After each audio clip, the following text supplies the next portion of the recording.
इन हालातों में हम सभी फ्यूचर को लेकर काफी अनसर्टेन फील कर रहे हैं। ये कहना गलत नहीं होगा कि किसी को भी नहीं पता कि आने वाले दिनों में क्या होने वाला है।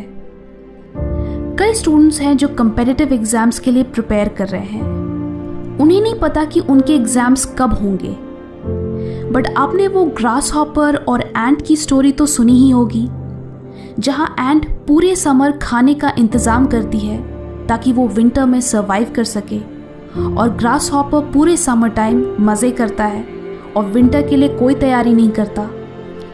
एंड में वो ग्रास हॉपर दाने दाने का मोहताज बन जाता है और अपनी गलती पर पछताता है। So students, winter is coming. Exams postpone हुए हैं, कैंसिल नहीं। ये स्कूल या कॉलेज नहीं है जहां एक हफ्ते पहले पढ़ने से चलेगा।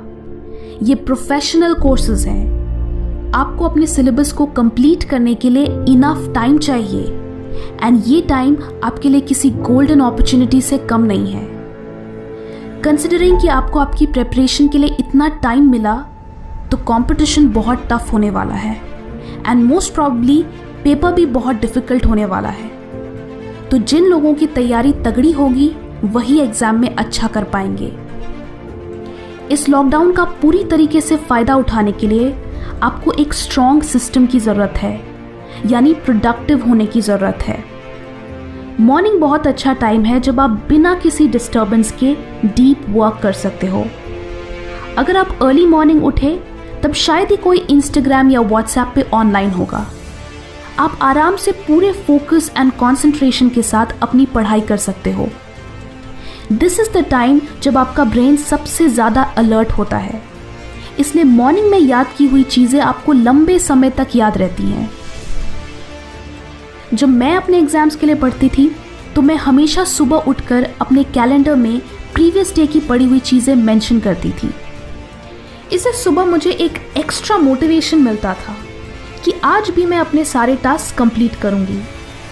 मंथ के एंड तक मेरे कैलेंडर में मेरी पूरी प्रोग्रेस रिफ्लेक्ट होती थी, जिससे मैं 3 चीज़ें ट्रैक कर सकती थी। नंबर 1, मेरी प्रिपरेशन कितनी फास्ट या स्लो है। नंबर 2, कौन से सब्जेक्ट्स सबसे ज़्यादा टाइम ले रहे हैं। एंड नंबर 3, कि मैंने 1 महीने में एग्जैक्टली कितना कुछ अकॉम्प्लिश किया।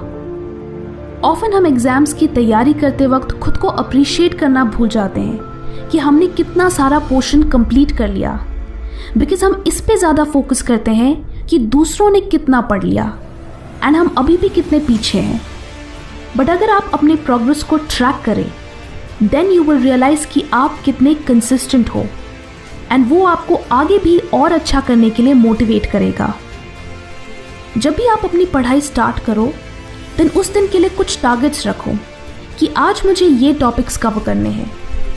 That will build some pressure, and अगर आप 100% नहीं तो उसका 70% या एटलीस्ट 50% भी फिनिश करोगे, जो फिर भी कुछ ना करने से तो बेटर ही होगा। एक और चीज़ जो आप यहाँ कर सकते हो कि आप अपने एवरीडे टारगेट्स अपने मॉम, डैड या ब्रदर, सिस्टर को अर्ली मॉर्निंग टेक्स्ट कर सकते हो। इससे 2 चीज़ें होंगी। नंबर 1, जब आप उनको अपना वर्ड दोगे कि आज के मेरे ये टास्क हैं, तो वो एक कमिटमेंट बन जाएगा, एंड फिर आप उसे फुलफिल करने के लिए एक सिंसियर एफर्ट दोगे। नंबर 2, ये इस बात का भी ट्रैक होगा कि जिस वक्त आपने वो मैसेज सेंड किया उसी वक्त से आपकी पढ़ाई शुरू हुई। So now you can also track कि आप एग्जैक्टली कितने बजे से पढ़ना शुरू कर रहे हो। जो स्टूडेंट्स सिर्फ हार्डवर्क करते हैं वो अक्सर पीछे रह जाते हैं, बिकॉज टॉपर बनने के लिए आपको स्मार्ट वर्क करना होता है।